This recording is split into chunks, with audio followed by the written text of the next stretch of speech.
दोस्तों एक बेटी ने अपने पिता से मिलने के लिए उनके गांव जाती है तो देखती है कि पिता अंतिम सांसें ले रहे होते हैं। उनको देखकर बेटी अपने माँ से पूछती है, माँ आपने तो बोला था कि पिताजी की तबीयत खराब है, तो इतनी खराब है आपने पहले क्यों नहीं बताई। दोस्तों इस कहानी को पूरा मैं आपको सुनाऊंगी, तो इस कहानी को सुनने के लिए आपको पूरा एंड तक सुनना होगा। दोस्तों कहानी आपको कैसी लगी कमेंट करके जरूर बताइएगा। दोस्तों और भी कहानी का वीडियो देखना तो फुल वीडियो को link description I button and इसके में दिया हुआ जाकर चेकआउट कीजिए, पूरी वीडियो देखिए। राजीव और सविता की शादी को अभी 2 साल हुए थे। दोनों अलग अलग ऑफिस में काम करते थे।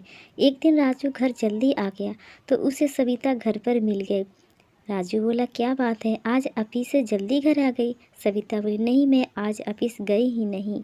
आपके जाने के बाद मम्मी का फ़ोन आया था कि पापा का तबीयत ठीक नहीं है, वे मुझे बहुत याद कर रहे हैं। राजू बोला, अरे इसमें इतने सोचने की क्या ज़रूरत है, उनसे मिल आओ ना, उन्हें भी अच्छा लगेगा। वैसे भी वो दोनों गांव में अकेले रहते हैं, तुम्हारे भाई भाभी तो शहर में रहते हैं। सविता बोलती है, हाँ पर अकेले जाने में बहुत परेशानी होती है, गांव तक का रास्ता भी ठीक नहीं है। क्या आप मेरे साथ चलेंगे? हम दोनों एक दिन में वापस आ जाएंगे। राजू बोले, मुझे तो ऑफिस में बहुत ज़रूरी काम है।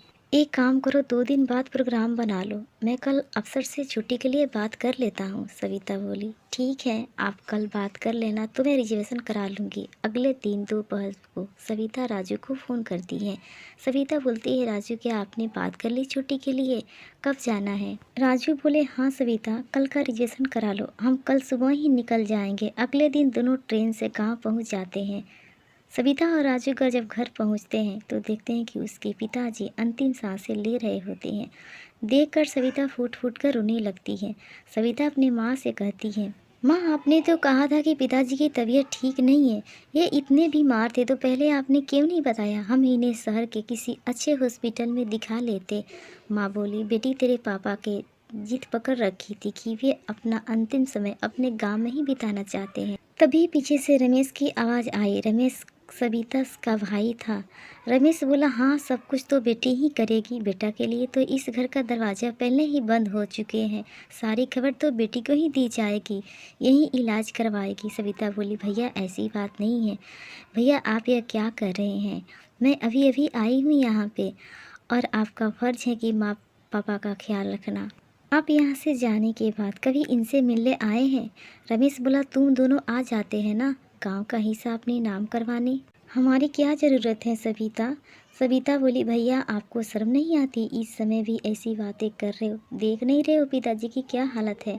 फिर राजू बोले, रमेश हम दोनों को तुम्हारे गांव की ज़मीन जायदाद की ज़रूरत नहीं है, हमारे पास बहुत कुछ है, यह हिस्सा तुम्हें ही मुबारक हो, और ज़रूरी नहीं कि बेटी अपने पीहर आए तो हिस्सा मांगने ही आएगी। रमेश मौके की नजाकत देखकर चुप हो जाता है। सविता को अपने भाई की बातें बहुत बुरी लग रही थी। वह अपने पापा के सिरहाने बैठकर रो रही थी। पिछले कुछ सालों की बातें उसके दिमाग में घूम रही थी। पापा बोले, बेटी तूने अपनी पढ़ाई पूरी कर ली, अब क्या विचार है? सविता बोली, पापा मैं नौकरी करना चाहती हूँ, उसके लिए शहर जाना पड़ेगा। पापा बोले, ठीक है तुम नौकरी के लिए अप्लाई करो, मैं तेरे साथ शहर चलूँगा। कुछ ही दिनों में सविता की नौकरी पक्की हो जाती है। उसके पापा उसके साथ शहर आ जाते हैं, अच्छे से उसके रहने खाने का इंतजाम कर देते हैं। कुछ दिनों के बाद साथ रहकर वापस गांव आ जाते हैं। इस बात से रमेश और उसकी पत्नी बहुत गुस्सा हो जाते हैं। वे दोनों हर दिन माता पिता से लड़ते थे। एक दिन दुखी होकर पिता ने उन दोनों से कहा, तुम अपना रहने खाने का इंतजाम कहीं और कर लो, हमें चैन से रहने दो, ये लो 1 लाख रुपए।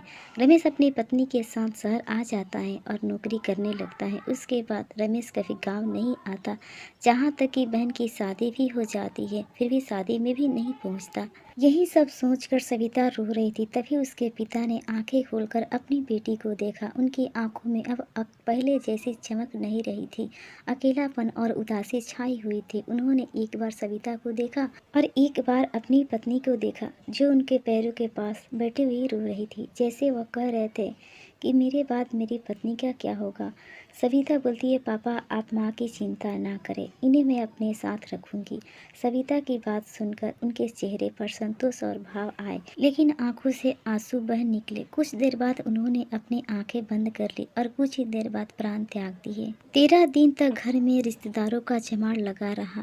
रीति रिवाज होते ही 13 दिन बाद सब चल गए। सविता राजू से बोली, राजू क्या अब हम माँ को अपने साथ रख सकते हैं? राजू बोला हाँ क्यों नहीं, लेकिन मेरी एक शर्त है। सविता बोली वो क्या?